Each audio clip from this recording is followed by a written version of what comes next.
மாணவர்கள் எவரும் போதைக்கு அடிமையாகாதீர்கள். அடிமையானவர்கள் மீண்டதாக சரித்திரமில்லை. எனவே உங்களையும் சமூகத்தையும் பாதுகாத்துக் கொள்ளுங்கள். உங்கள் நலன் கருதி கல்வி டிவி. கல்வி டிவியினூடாக மீண்டும் ஒரு தடவை உங்களை சந்திப்பதில் மகிழ்ச்சி அடைகின்றேன். நாங்கள் கடந்த வகுப்பில் 2024ஆம் ஆண்டு இறுதி பரீட்சையின் பல்தேர்வு வினாக்கள் பார்த்த நாங்கள் இன்று நாங்கள் அதன் தொடர்ச்சியாக இந்த 9வது வினாவில இருந்து தொடர்ந்து அந்த விடயங்களை ஆராய இருக்கின்றோம்.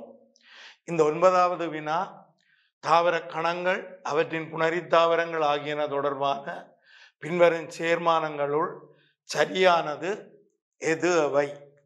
உங்களுக்கு தெரியும், இந்த தாவரங்கள் 500 மில்லியன் வருடங்களுக்கு முன்னர் தரையில குடியேறி தரையில பல்வகமை அடைந்து கூர்ப்படைந்தன. அந்த வகையில இந்த பச்சையல்கா மூதாதையில இருந்து முதலில் கூர்ப்பித்த தாவரம் பிரையோபீட்டாக்கள் என நம்பப்படுகின்றது. இவ்வாறு அவை கூர்ப்படைந்த போது முக்கியமான 4 இயல்புகளை வருவித்து கொண்டன. இந்த 4 இயல்புகளும், அதாவது பிரையோபீட்டாக்கள் வருவித்து கொண்ட 4 இயல்புகளும் இந்த பச்சையல்கா மூதாதையில காணப்படவில்லை. குறிப்பாக ஒன்று, சுவருள்ள வித்திகள் வித்தி கலனுக்குள் உருவாக்கப்படுதல். அடுத்தது தங்கி வாழும் பல்கல முளையம். அடுத்தது பல்கலத்தாலான புணரித்தாவரம் மலட்டிளையப்படையால சூழப்பட்டிருக்கும்.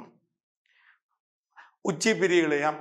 இந்த 4 இயல்புகளும் அவை வருவித்து கொண்டு தரையில குடியேறினது.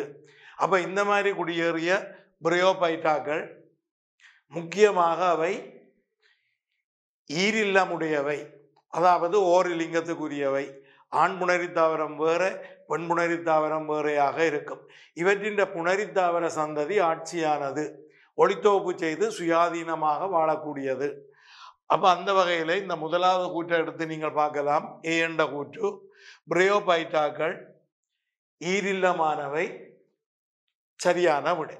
ஆண் பெண் புணரித்தாவரங்கள் வேறு. அடுத்தது டெரோபைட்டாக்கள் ஒளித்தொகுப்புக்குரியது. உங்களுக்கு தெரியும், இந்த டெரோபைட்டாக்கண்ட புணரித்தாவரம் முக்கியமாக உங்களுக்கு அடிப்படை ஒன்றை விளங்கி இருக்க வேணும். இந்த டெரோபைட்டாக்களை பொறுத்தவரையில முக்கியமாக உங்களுக்கு தெரிந்து கொள்ள வேண்டிய ஒரு பிரதான விடயம் என்னவென்றால், இந்த டெரோபைட்டாக்கள் ஓரின வித்தி உண்மைக்குரியவை. இந்த வித்தியிலிருந்து விருத்தி அடைகிற புணரித்தாவரம் ஓரில்லமான புணரித்தாவரம். அதாவது ஒரே புணரித்தாவரத்தில் ஆண்களை வாக்கி இருக்கும், பெண்களை ஜனனி இருக்கும். அப்ப இந்த மாதிரி ஓரில்லமான புணரித்தாவரம் இந்த மாதிரி உருவாக்கப்படும். அப்ப இந்த புணரித்தாவரம் இதய உருவானது, வெற்று கண்களுக்கு புலப்படக்கூடியது, ஒளித்தொகுப்பு செய்யக்கூடியது. இதன் முதுகுப்புறத்தில பச்சையம் இருக்கும், வயிற்றுப்புறத்தில தனிக்கல வேர்போலிகள் இருக்கும். அப்ப இதனால இந்த புணரித்தாவரம் ஓரில்லமானது, ஒளித்தொகுப்பு செய்யக்கூடியது, சரியான கூற்று. அப்ப பி என்ற கூற்று, டெரோபைட்டா ஒளித்தொகுப்புக்குரியது, சரியானது. அடுத்த சி என்ற இப்படி எடுத்துக்கொள்ளுவோம். சைக்காடோபைட்டா இந்த புணரித்தாவரம் ஒடுக்கப்பட்டது, வித்தித்தாவரத்தில் முழுமையா தங்கி இருக்கும், சூழ் வித்துக்களை காணப்படும்.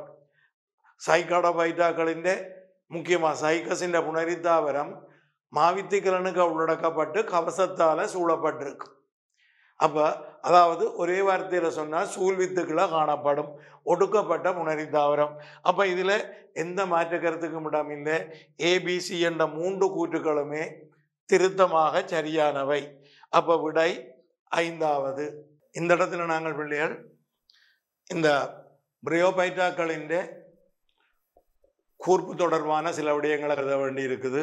உங்களுக்கு தெரியும், இந்த பச்சையல்கா மூதாதையில இருந்து தரைத்தாவரங்கள் கூர்ப்பித்த போது ஒரு சில இயல்புகளை வருவித்து கொள்ளுது. அந்த மாதிரி வருவித்து கொண்ட 4 இயல்புகளை நாங்கள் கருதினால், ஒன்று, சுவர் உள்ள வித்திகள் வித்திகலனுக்குள் உருவாக்கப்படும்.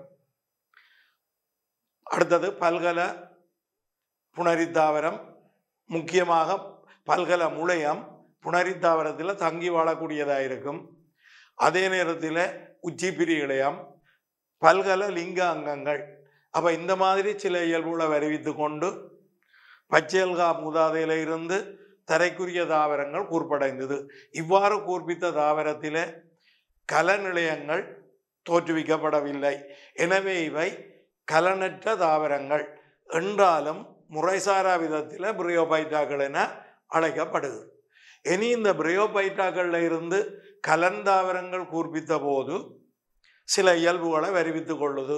அதுல முக்கியமாக வருவித்து கொண்ட இயல்பென்று பார்த்தால் காலுரியத்தினூடான கொண்டு செல்லல். உங்களுக்கு தெரியும், நீர்கனிப்புகளை கடத்துவதற்கு கால் இழையமும், தயாரிக்கப்பட்ட உணவையும் கரியங்களையும் கடத்துவதற்கு உரிய இழையமும் கூர்ப்படையுது. இந்த மாதிரி காலிழையங்கள் கூர்ப்படைந்த போது அந்த காலிழையத்தில கலன் கூறு இருக்கவில்லை. குடற்போலிகள், கால்நார்கள், கால் புடைக்கல விளையங்கள் காணப்படுகிறது.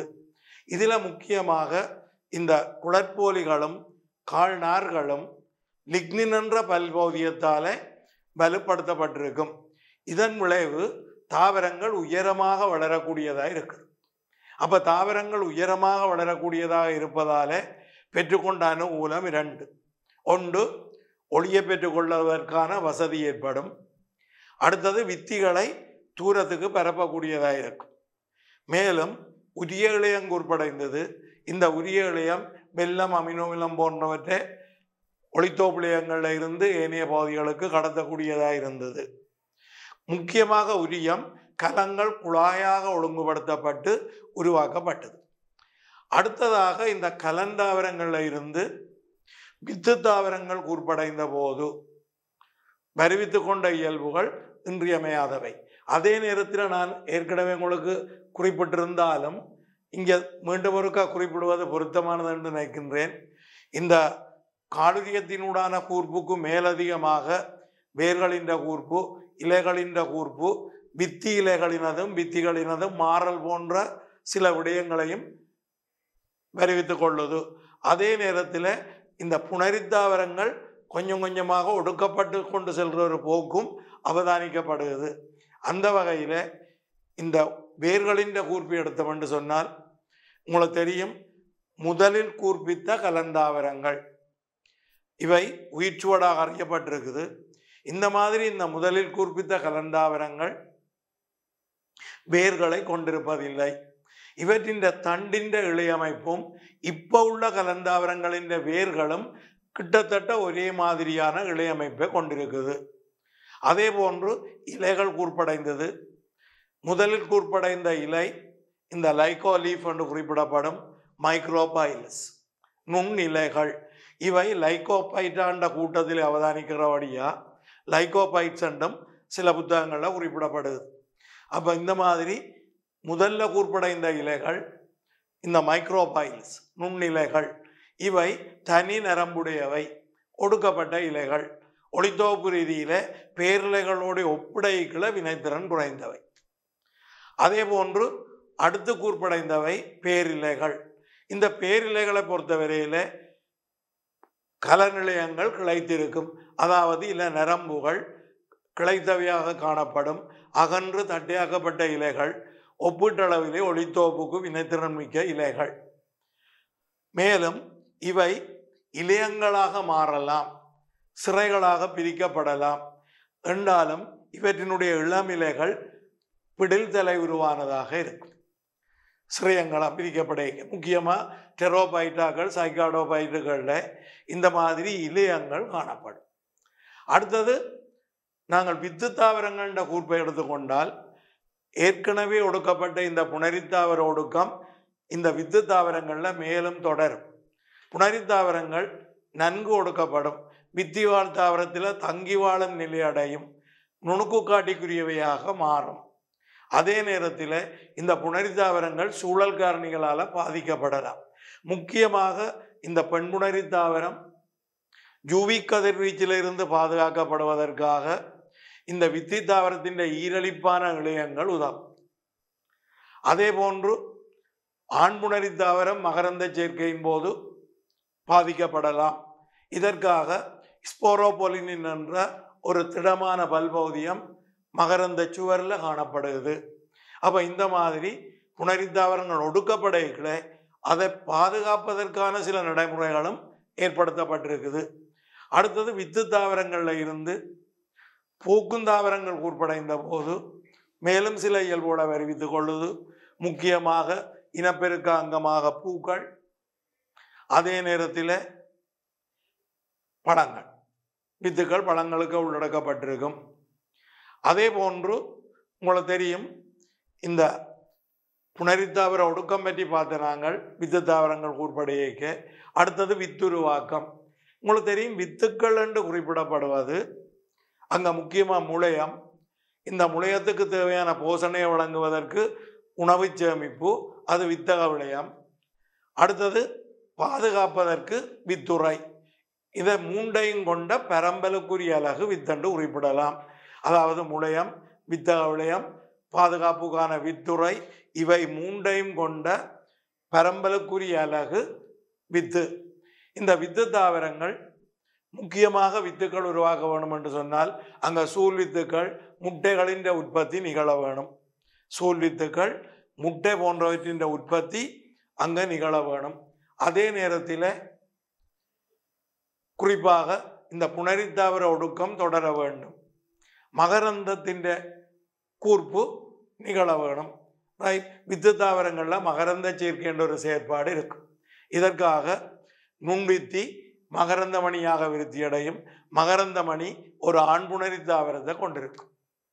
ரைட். அப்ப அந்த வகையில நாங்கள் இந்த 9வது வினாவும் அதோடு தொடர்பட்ட உங்களுக்கு தேவையான சில விடயங்களும் பார்த்திருக்கிறோம். அடுத்ததாக நாங்கள் இந்த 10வது வினாவுக்கு செல்லலாம். அந்த 10வது வினாவுக்கு போனமா இருந்தால்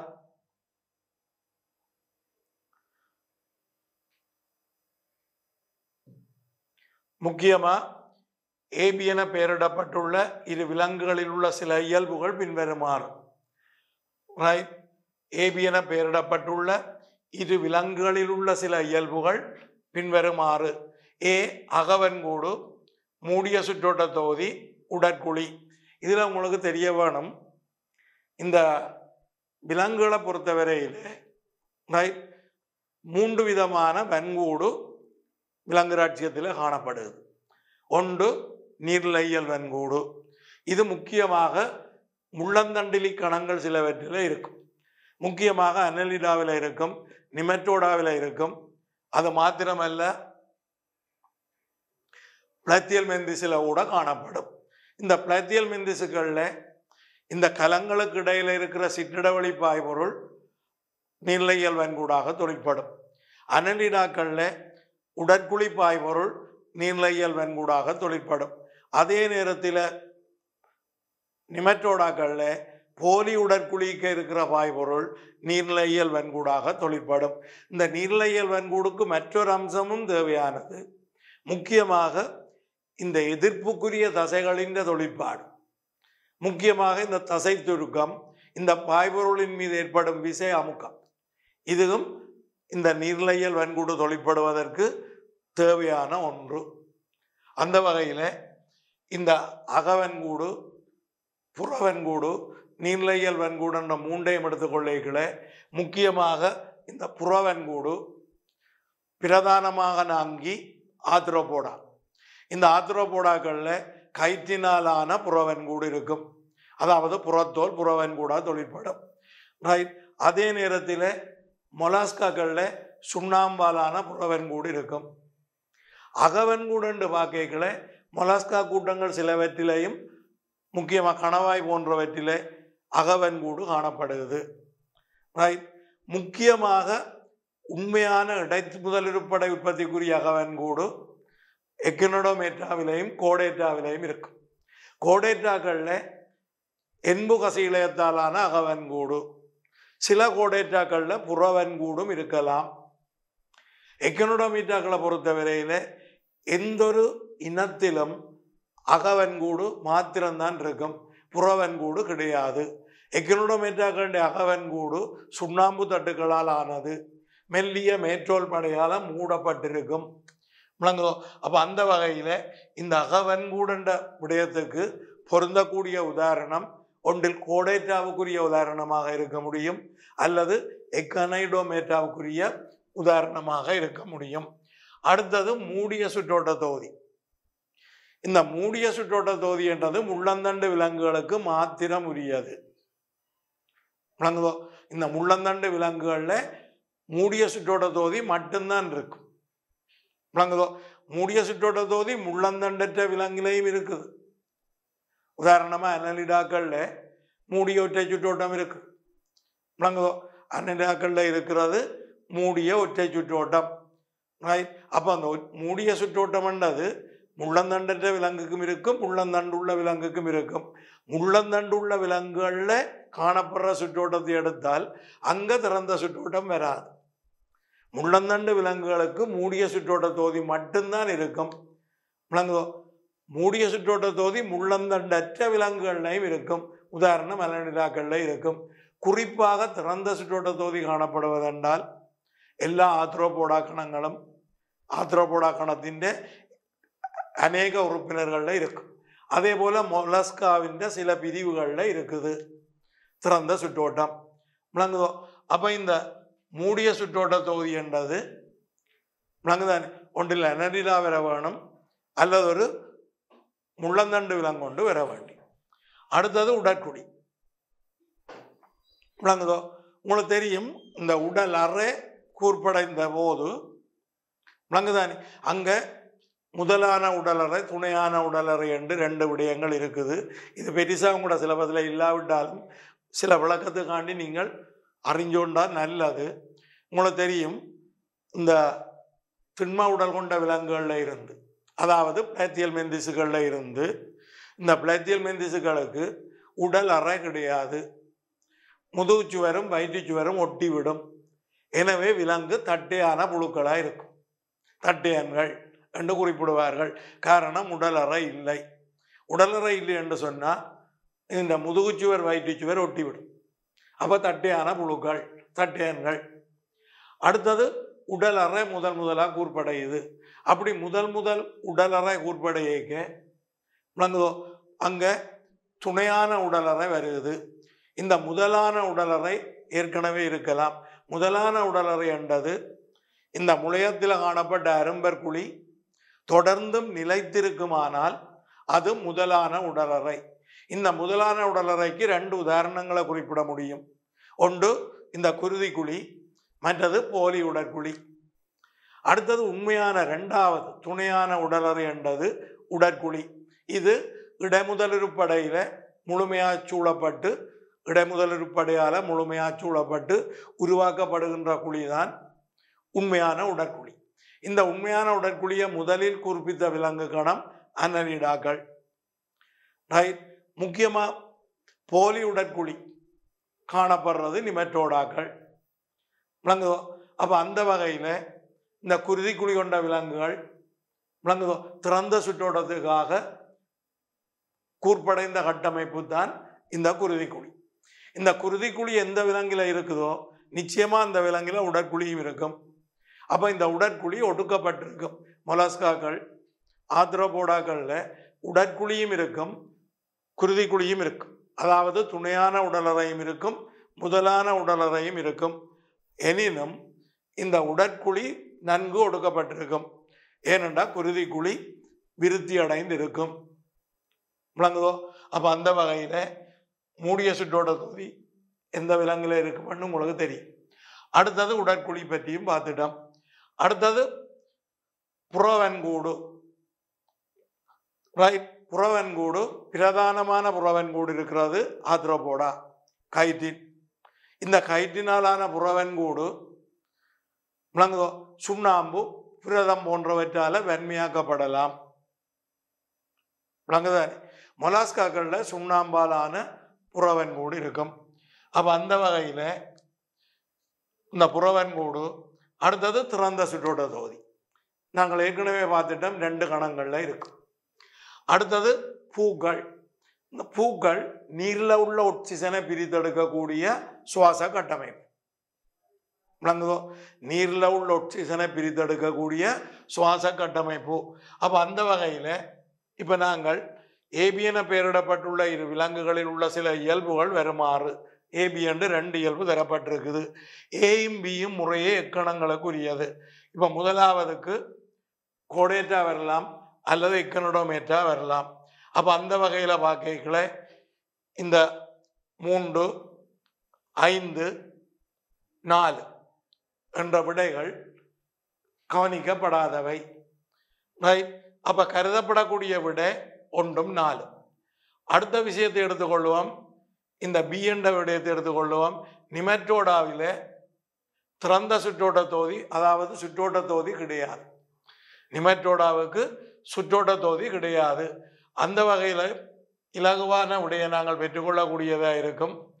விளங்குதோ? எக்கனோடோமேட்டான்றது விடையா வரும். முதலாவதுல பாருங்க, கோடேட்டாவும் எக்கனோடோமேட்டாவும் தரப்பட்டிருக்குது. உங்களுக்கு தெரியும், எக்கனோடோமேட்டாக்கு மூடிய சுற்றோட்ட தொகுதி, ஒடுக்கப்பட்ட சுற்றோட்ட தொகுதி, இதயமற்ற சுற்றோட்ட தொகுதி. அப்ப எக்கனோடோமேட்டாவை எடுத்தால் மூடிய சுற்றோட்டம், இதயமற்ற சுற்றோட்டம், ஒடுக்கப்பட்ட சுற்றோட்டம். விளங்குதோ? அப்ப ரெண்டாவது விடையா இருக்க முடியாது. மூன்றாவது எக்கனோடோமேட்டாவும் மொலஸ்கான்றதும் இந்த ஏகாண்டி எக்கனோடோமேட்டா, பிக்கு பதிலாக மொலாஸ்கா ஏற்றுக்கொள்ளக்கூடிய சரியான விடை. விளங்குதோ? அப்ப இதுல முதலாவது, ரெண்டாவது, நாலாவது பாருங்க. முதலாவது ஏக்கு பொருத்தமானது, கோடேட்டா ஏக்கு பொருத்தமா வரும். ரெண்டாவதுல கோடேட்டா இருக்கு, ஏக்கு பொருத்தமா வரும். நாலாவதுல எக்கனோடோமேட்டா இருக்கு, ஏக்கு பொருத்தமா வரும். ஆனா ரெண்டாவதுல எக்கனோடோமேட்டா திறந்த சுற்றோட்டம் என்றது ஏற்றுக்கொள்ள முடியாது, புறவன்கூடன்றது ஏற்றுக்கொள்ள முடியாது. அப்ப ரெண்டாவது விட புறக்கணிக்கப்படும், நாலாவது விட பொருத்தமானது. விளங்குதோ? இந்த பல்வேறு வினாக்கள் நீங்கள் தர்க்க ரீதியாக ஆராய்ந்து சரியான விடைக்கு வர வேணும். அடுத்தது 11வது வினா. தலையாகு செயலுக்கான முதல் அறிகுறியை காட்டும் விலங்குகள். இதுல உங்களுக்கு தெரிய வேணும் இந்த செப்பலைசேஷன், தலையாகு செயல். உங்களுக்கு தெரியும், இந்த தலையாகு செயல் நீங்கள் விளங்கிக் கொள்ள வேணுமெண்டா சமச்சீரண்ட தன்மையை நீங்க விளங்கிக் கொள்ள வேணும். விளங்குதோ? ஒரு விலங்கை 2 சமபாதிகளாக பிரிக்க முடியும். விளங்குதோ? அப்படி 2 சமபாதிகளாக ஒரு விலங்கை வேறாக்க முடிந்தால் அந்த அடிப்படையில் 2 விதமான சமச்சீர் தன்மை இருக்கும். ஒன்று, சில விலங்குகள் இருக்குது, இதுக்கு வாய்முனை இருக்கும், வாய் எதிர்முனை ஒன்று இருக்கும். விளங்குதோ? வாய்முனை ஒன்று இருக்கும், வாய் எதிர்முனை ஒன்று இருக்கும். இந்த வாய்முனை வாய் எதிர்முனை அச்சினூடாக பல தளங்களில் வெட்டும் போது, ரைட். அப்ப இந்த மாதிரி பாருங்க, 2 முனை இருக்கும். ஒன்று இந்த ஓரல் நெட் சொல்ற வாய்முனை, அடுத்தது வாய் எதிர்முனை, ரைட். இந்த தளத்துக்கூடாக இந்த அச்சினூடாக வாய்முனை வாய் எதிர்முனை அச்சினூடாக பல தளங்களில் வெட்டும் போது 2 சமபாதியை பெற்றுக்கொள்ள முடிந்தால் அவ்வாறான விலங்குகள் ஆரை சமச்சீரான விலங்குகளாக இருக்கும்.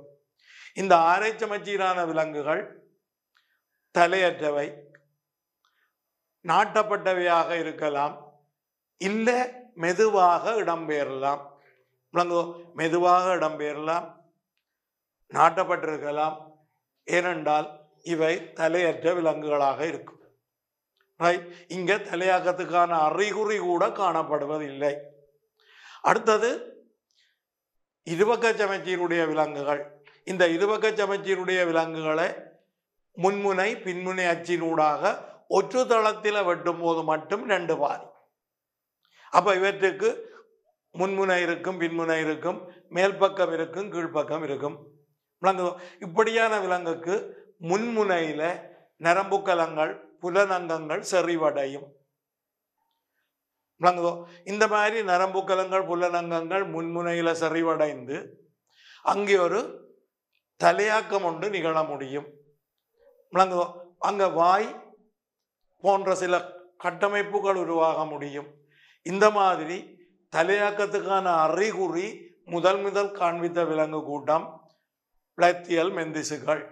இந்த பிளத்தியல் மெந்திசுகளுக்கு வாய் உணவு கால்வாயின் வயிற்றுப்புறத்தில் இருக்கும். அங்கே ஒரு வெளித்தள்ளக்கூடிய தொண்டை ஒன்றும் இருக்கலாம். அப்ப அந்த வகையில இந்த தலையாக்கம் என்றதுக்குரிய அறிகுறி முதல்ல உருவாக்கப்பட்டது பிளத்தியல் மெந்திசுகளில்.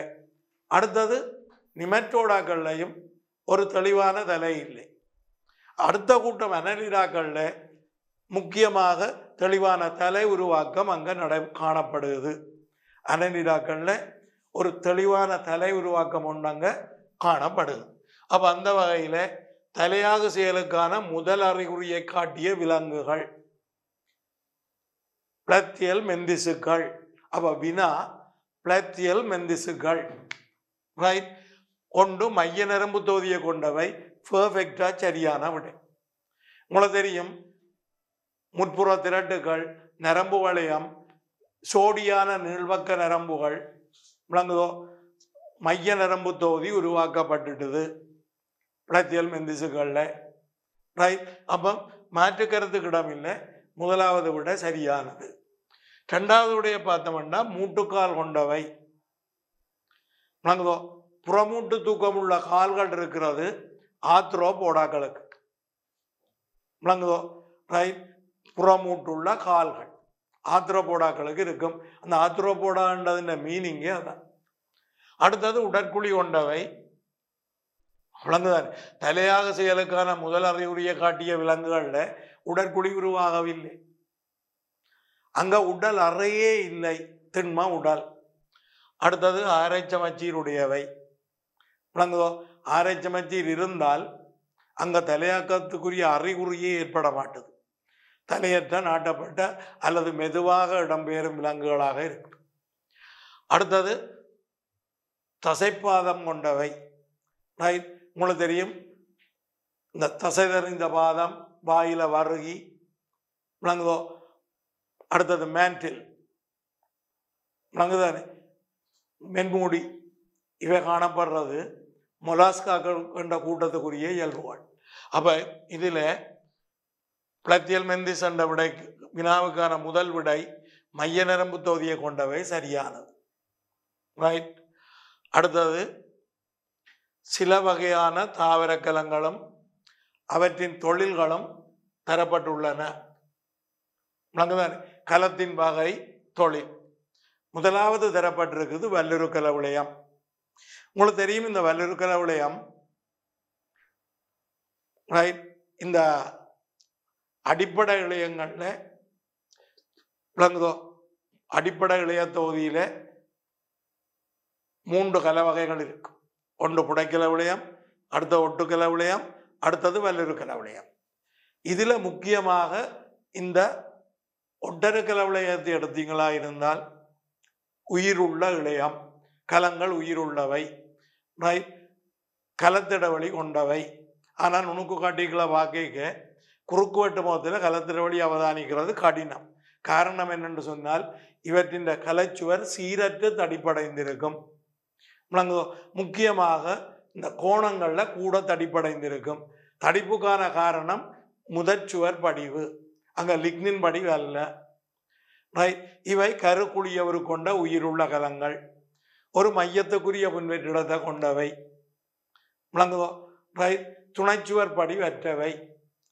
முக்கியமாக இந்த நீட்டப்பட்ட கலங்களாக இருக்கும். இலைக்காம்பு, இலை நரம்பு போன்றவற்றிலே நீட்டப்பட்டிருக்கும்.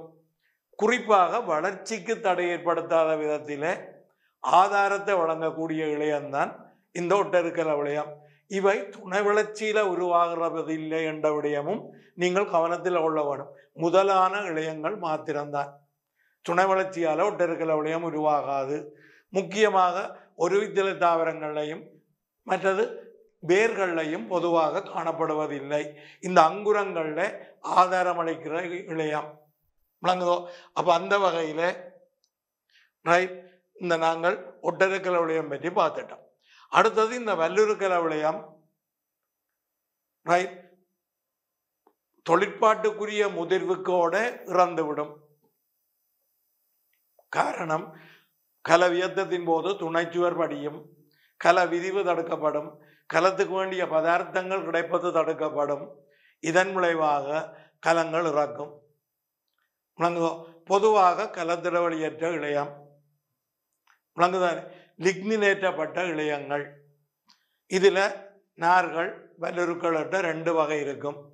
வல்லுருக்கள் அகன்று குறுகிய கலங்கள், முக்கியமாக வளர்ச்சி நிறுத்தப்பட்ட இடங்கள்ல காணப்பட்டு ஆதாரத்தையும் வலிமையையும் வழங்கக்கூடியவை. நார்கள் மெல்லிய நீண்ட கூம்பிய கலங்கள் விளங்குதோ. இந்த நார் இலைகளாக சேர்ந்து ஆதாரத்தையும் வலிமையையும் வழங்கக்கூடியவை. வர்த்தக முக்கியத்துவமுடைய நார்கள் சணல், தென்னை போன்றவற்றில் இருந்து பெற்றுக்கொள்ளப்படும். விளங்குதோ. அடுத்தது இந்த குளற்போலிகள் விளங்குதானே, நீர்கனியுப்ப கடத்தும் இளையங்கள். இந்த குளற்போலிகள் என்றது நீர்கனியுப்ப கடத்தும் இளையங்கள், முக்கியமாக கலன்கூறுகளால் உருவாக்கப்படும் கால்கலனும் விளங்குதோ. மற்றது இந்த குளற்போலிகளும் லிக்னேற்றப்பட்ட சுவர் கொண்டவை. முக்கியமாக அகத்துறிஞ்சும் போது ஏற்படும் அந்த டென்சில் ஃபோர்ஸ், இழுவை வலிமையை தாங்கக்கூடியதாக சுவர் லிக்னேற்றப்பட்டிருக்கும். இறந்த கலங்கள், முதிர்ந்த நிலையில இறந்த கலங்கள். அடுத்தது புடைக்கல விளையங்கள். தாவரங்கள்ல ஏராளமாக காணப்படுற இளையம் விளங்குதோ. முக்கியமாக இந்த புடைக்கல விளையங்கள் ரைட் உயிருள்ள கலங்கள், குறைந்தளவு வியத்தமடைந்த கலங்கள் விளங்குதான். இதனால இந்த இளைய வளர்ப்பு போன்ற தொழிற்பாடுகளுக்கு இந்த புடைக்கல விளையங்கள் பயன்படுத்தப்படுகிறது.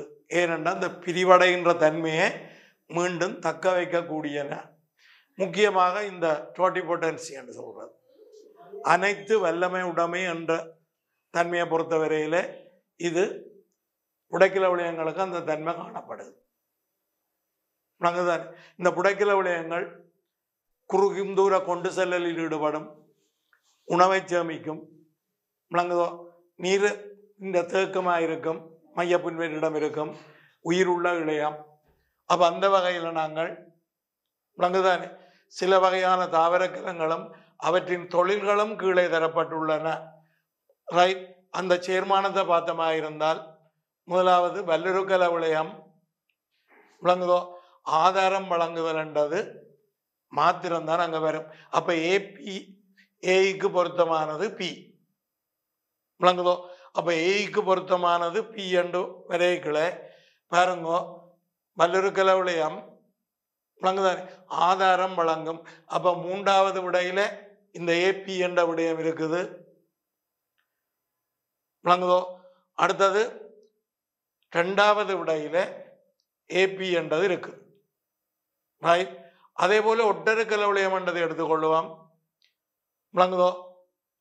நீரை கொண்டு செல்லல் வராது, மாப்பொருளை சேமித்தல் வராது, காயங்களை ஆற்றுதல் என்றது வராது, ஆதாரம் வழங்குதல் என்றது வரும்.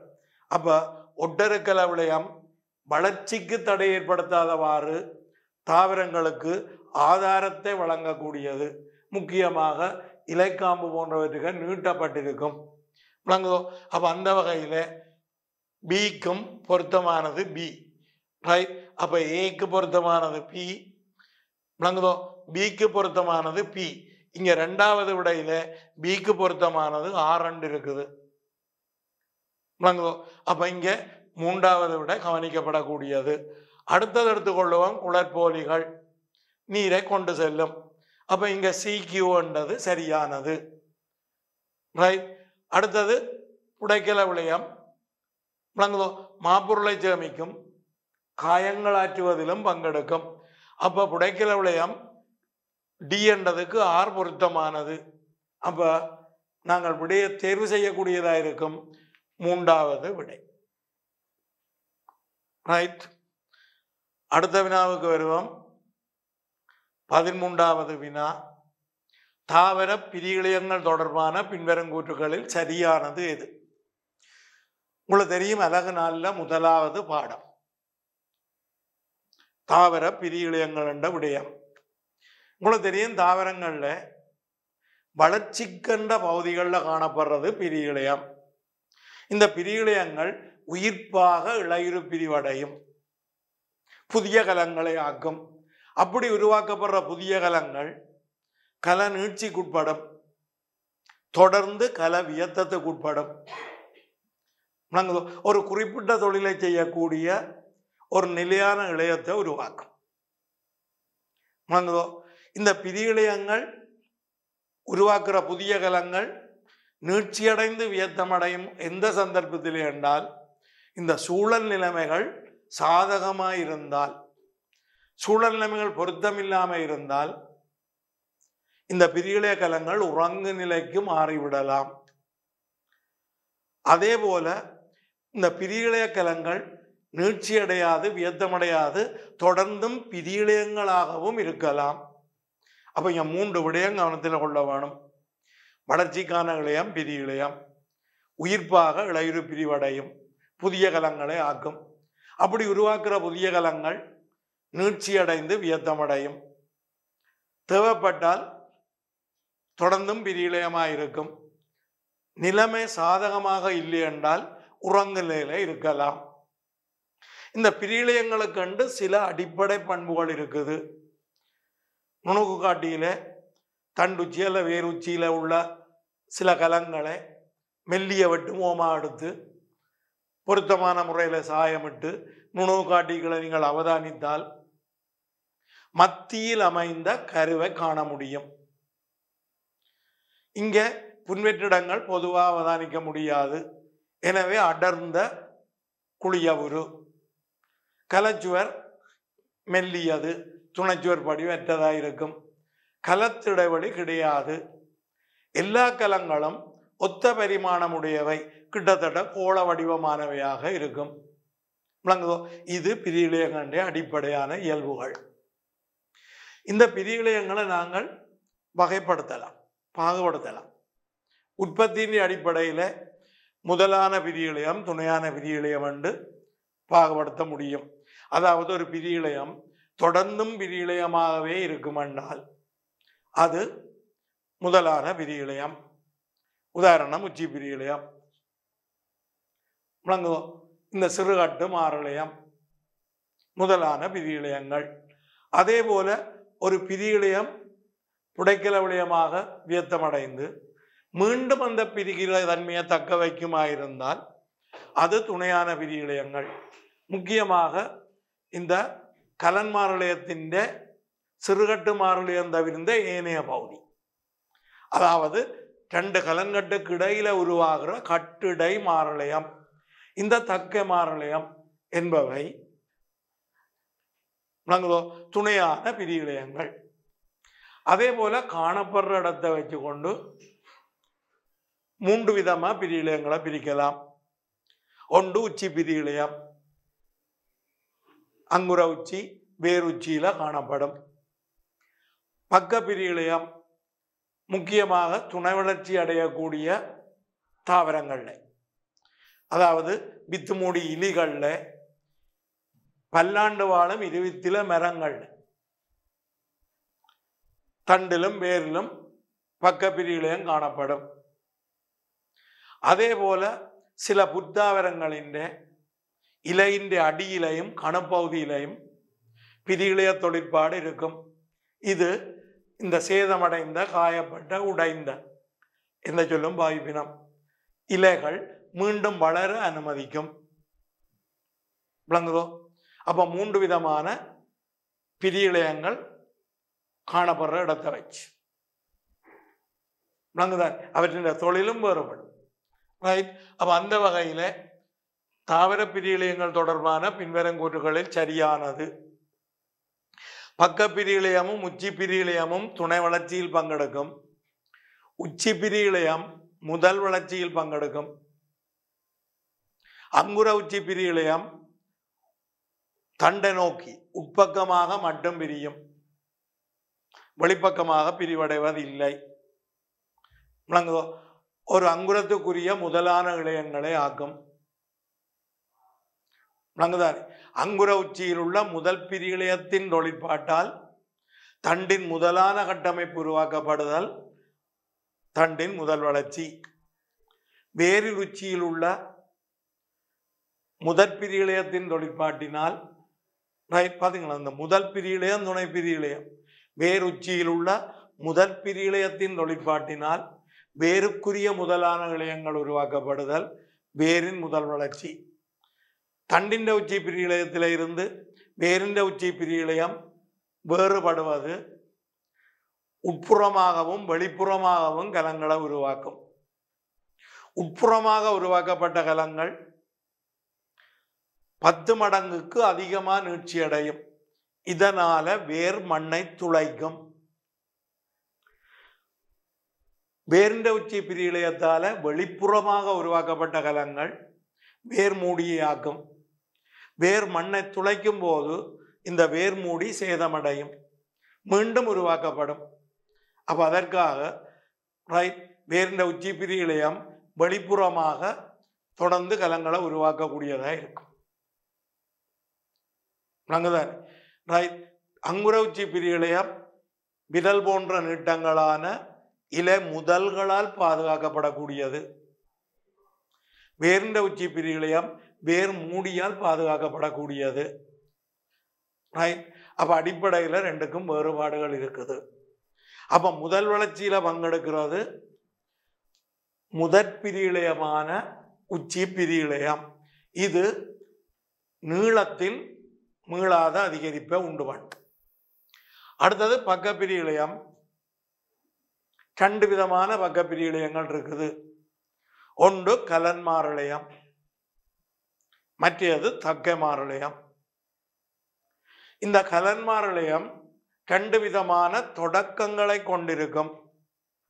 ஒன்று 2 விதமான தொடக்கங்கள். ஒன்று நீண்ட தொடக்கங்கள் அல்லது நீட்டப்பட்ட தொடக்கங்கள். இந்த தொடக்கங்களை மைக்ரோஸ்கோப்பில் பார்த்தீங்கள் என்றால் இருமுனையும் கூம்பிய கலங்களா தோன்றும். எனவே அதை நாங்கள் இருமுனையும் கூம்பிய கலங்கள் என்று சொல்லலாம். அப்படி சொல்லப்பட்டது. இப்போ உங்களோட சிலபஸிலே அந்த சொல்ல பாவிக்கல. ஆனால் மைக்ரோஸ்கோப்பில் நீங்கள் பார்க்கல, ப்ராக்டிக்கல் கிளாஸில் இருமுனையும் கூம்பிய கலங்களாகத்தான் தெரியும். அப்போதான் இருமுனையும் கூம்பிய தொடக்கம் அல்லது நீட்டப்பட்ட தொடக்கம் என்று குறிப்பிடுவார்கள். இவை கொண்டு செல்லக்கூடிய அல்லது அதற்கு உதவக்கூடிய கலங்களை உருவாக்கும். கொண்டு செல்லக்கூடிய கலங்கள் என்று சொன்னால் நெய்யரி குழாய், கூறு, கலங்கூறு, குளற்போலி இவை கொண்டு செல்லும் கலங்கள். உரிய புடைக்கல விளையம், உரிய நேர், துணைக்கலம், இவையெல்லாம் கொண்டு செல்லாத கலங்கள். விளங்குதோ? அப்ப கொண்டு செல்லலில் ஈடுபடும், கொண்டு செல்லலில் ஈடுபடாத, கொண்டு செல்லலுக்கு உதவக்கூடிய கலங்களை இந்த நீட்டப்பட்ட தொடக்கம் உருவாக்கும். அதாவது துணைக்கால் துணை உரியத்தில் உள்ள கூறுகளை உருவாக்கும். அடுத்தது குறுகிய தொடக்கம், பிரேஇனிசல்ஸ், கதிர் தொடக்கங்கள் என்று சொல்லலாம். இவை அதிகளவில் புடைக்கல விளையங்களை கொண்ட கலன்கதிர் அல்லது மைய விளைய கதிரை உருவாக்கும். கவனம், அதிகளவில் புடைக்கல விளையங்களை கொண்ட கலன்கதிர் அல்லது மைய விளைய கதிரை உருவாக்கும். விளங்குதோ? இந்த கலங்கள் துணைக்கால் துணை உரியத்துக்கு இடையில தொடர்பு ஏற்படுத்தும். துணைக்கால் துணை உரியத்துக்கு இடையில பதார்த்தங்களை பரிமாற்றும், அதாவது குறுந்தூர கொண்டு செல்ல சேமிக்கும். முக்கியமாக மாப்பொருளை சேமிக்கும். காயங்கள் ஆற்றுவதிலும் பங்களிப்பை செய்யும். கலன்கதிர்களின் தொழில். விளங்குதோ? அப்ப முதலாவது கூற்று நிராகரிக்கப்படுகிறது. விளங்குதோ? துணை வளர்ச்சியில உச்சி பிரியிழையம் பங்கெடுக்கும் என்றது தவறாது. 2வது விடையெடுப்பம், அங்குர உச்சி பிரியிழையம் உள்நோக்கியும் வழிநோக்கியும் புதிய கலங்களை தோற்றுவிக்கும். உள்நோக்கி மட்டும் கலங்களை ஆக்கும், வழிநோக்கி கலங்களை ஆக்காது. அப்ப அதுவும் பிழை. ஒரு வித்திலைகளின் உடைந்த இலைகளின் மீள்வளர்ச்சி அவற்றின் அடிப்பகுதியில் காணப்படும் பக்க பிரியிழையத்தின் செயற்பாட்டினால் ஏற்படுகின்றது. படுபிழையான கூற்று. இடைப்புகுந்த பிரியிழையத்தின் செயற்பாடு, பக்க பிரியிழையத்தின் செயற்பாடு அல்ல. அப்ப முன்னுக்கு சொல்லப்பட்டதெல்லாம் சரி, கடைசியாக கொண்டு வந்து பக்க பிரியிழையம் என்று சொல்றார் விளை. விளங்குதோ? ரைட். உங்களை ஏமாற்றக்கூடிய அளவுக்கு ஏமாத்தி பார்ப்பேன். விளங்குதான். அப்போ இங்கே சரியாக சொல்லி கடைசியாக கொண்டு வந்து பக்கப்பிரிகளையம்னு சொல்லி விட்டுட்டார், தவறு. அடுத்தது பக்கப்பிரிகளையம் சுற்றுப்பட்டை உருவாக்கலில் பங்கெடுக்கும். இந்த பெரிடம் சுற்றுப்பட்டை, சுற்றுப்பட்டை என்றது தக்கமாரலயமும் அதனால் உருவாக்கப்படும் இளையம், தக்கமாரலயமும் அதனால் உருவாக்கப்படும் இளையமும் சுற்றுப்பட்டை. அப்போ அந்த கூற்று சரியான. பிரியிளையங்கள் எல்லா நேரமும் உயிர்ப்பானவை, நான் ஏற்கனவே குறிப்பிட்டு விட்டேன். உறங்கு நிலைக்கு செல்லலாம். ரைட், நல்லது பிள்ளைகள். அடுத்த வகுப்பில் மீண்டும் சந்திக்கும் வரை நன்றி, வணக்கம். கல்வி டிவியில் புத்தம்புது நிகழ்ச்சிகளை உடனுக்குடன் பார்த்து மகிழ எமது ஃபேஸ்புக் மற்றும் யூடியூப் பக்கத்தை லைக் செய்யுங்கள்.